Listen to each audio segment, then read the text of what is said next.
स्वाधीनता का आगे से हो रहा है, कैसे आप कितना दिन से नहीं इसमें नहीं, ये इन्वॉल्व है और देखिए क्या क्या होता है इसमें? स्वाधीनता से आगे से शोभा यात्रा नहीं हो रहा है। स्वाधीनता से आगे हम लोग का रामनवमी होता है। रामनवमी नवरात्रा पूजन माँ का आराधना हम लोग 9 दिन करते हैं।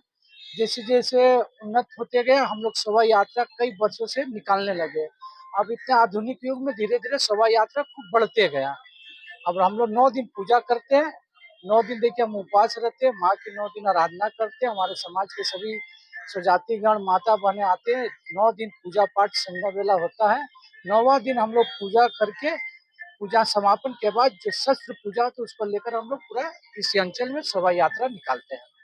तो इसमें यहाँ का आदमी लोग कैसे सपोर्ट करते अरे ये तो एक यहाँ तो मिसाल है कि प्रशासन से लेकर आम जनता से लेकर सभी का सहभागिता रहता। हमारा शोभा यात्रा जब निकलती है तो यहाँ के पग पग पे पुष्प वर्षा, जल की बोतल, ठंडा, रोटी बच्चों के लिए मतलब विभिन्न रकम के स्वागतम के लिए हम लोग को हमेशा हर चौराहे पर हर जगह पे सभी धर्म के लोग खड़े रहते हैं। हम लोग को शोभा यात्रा का स्वागतम करते रहते हैं। हैं? कल रामनवमी है, क्या जी, क्या विचार है क्या? क्या वही जैसे हम लोग का ये तो पारंपरिक रामनवमी पूजा उत्सव है हम लोग का। हम लोग अपने सब स्वजाति बंधु के साथ पूरे सर समाज को भी लेकर पूजा संपन्न करेंगे। सुबह 9 कन्या है, कलश पूजन है, माँ की पूजा होम होकर शस्त्र पूजन होगा। उसके बाद शस्त्र को ही लेकर हम लोग इस अंचल में शोभा यात्रा निकालेंगे और सभी के साथ लेकर जैसे हर साल करते हैं इस साल भी उसी तरह हर्षोल्लास के तहत सभी सभी को सम्मान देते हुए सभी के एक सूत्र में जुड़ते हुए सौहार्दपूर्ण शांतिपूर्ण हम एक शोभा यात्रा राम में करके निकालेंगे। आपका नाम? विनय सोनकर, हावड़ा खटीक समाज का मैं महामंत्री हूँ। दीर्घदिन समाज सेवा कर रहा हूँ। দিন ধরে একটা রামনবমীর র্যালি বেরোয় এবং সেই র্যালিতে দেখা যায় আপনারা অস্ত্রকে পুজো করে সেই অস্ত্র নিয়ে র্যালিটা করেন ভগবানের নাম করে। কত বছর এটা হচ্ছে এবং কি কি আপনাদের ইয়ে আছে? দেখুন, এটা আজাদির আগে থেকে এই রামনবমী পুজোটা হচ্ছে। তার মাঝখান থেকে শোভাযাত্রা বেরোতে আরম্ভ হয়, আমাদের শস্ত্র পূজন হয়। আর এটা যে হাওড়া ফটিক সমাজের এটা ট্রেডিশনাল পারম্পরিক কার্যক্রম আছে, এটা কোনো পলিটিক্যাল মধ্যে নয়।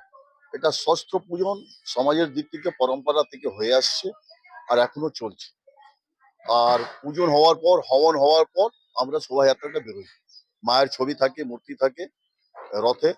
আর শোভাযাত্রার মধ্যে খুব বাজনা সাজগুলো সব নিয়ে আমরা বেরোই। আর এটা দীর্ঘদিন ধরে চলছে, এই বছরও হবে। আপনি দেখছেন বিশাল রামনবমী শোভা বা শস্ত্র যাত্রা, এটাই বলে আমরা চলি।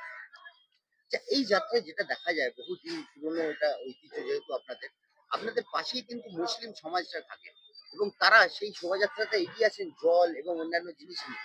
এইটা একটা ভালো জিনিস যেটা দেখা যাচ্ছে এটা অন্য জায়গায় অন্য শহরে বা অন্য রাজ্যে দেখা যায় না যেটা এখানে দেখা যায়।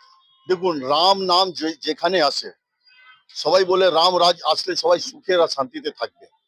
আর রাম রাজ্যের মধ্যে সবাই একসঙ্গে সব জনতা একসঙ্গে থাকে।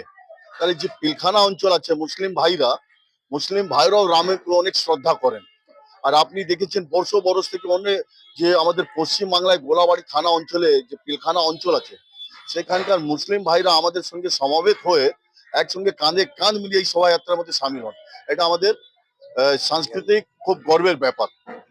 এই যে বৈচিত্র্যের মধ্যে ঐক্য যেখানে আমাদের মনীষীরা বলে গেছেন যে পশ্চিমবাংলায় বৈচিত্র্যের মধ্যে ঐক্য যেটা অন্য জায়গায় দেখা যায় না কিন্তু এটা পশ্চিমবঙ্গে দেখা যায়। এটাকে কি ধরনের চিন্তা ভাবনা করছেন? দেখুন, পশ্চিমবাংলার একটা সাংস্কৃতিক প্রদেশ, এটা একটা কালচার প্রদেশ, ঠিক আছে। এখানে খুব মিলে মিশে সবাই থাকতে চায়। এটা স্বামীজির প্রদেশ, এটা গুরু রবীন্দ্রনাথ ঠাকুরের প্রদেশ। আর আমি যে হাওড়াতে বাস করছি, রামকৃষ্ণ পরমহংস যে বেলুড় মঠ দেখছেন, সবাইকে সুস্থভাবে শান্তিভাবে সবাইকে মিলিয়ে নিয়ে চলার যে একটা বাণী আছে, যে আদর্শ আছে, সেটা আমরা পালন করি। আপনার নাম আর ডিটেইলস? আমার নাম হচ্ছে বিবেক সোনকার, আমি হাওড়া খটিক সমাজের সভাপতি। তার সঙ্গে আমার সব সমাজের প্রতিনিধিরা আপনার সঙ্গে দাঁড়িয়ে আছে।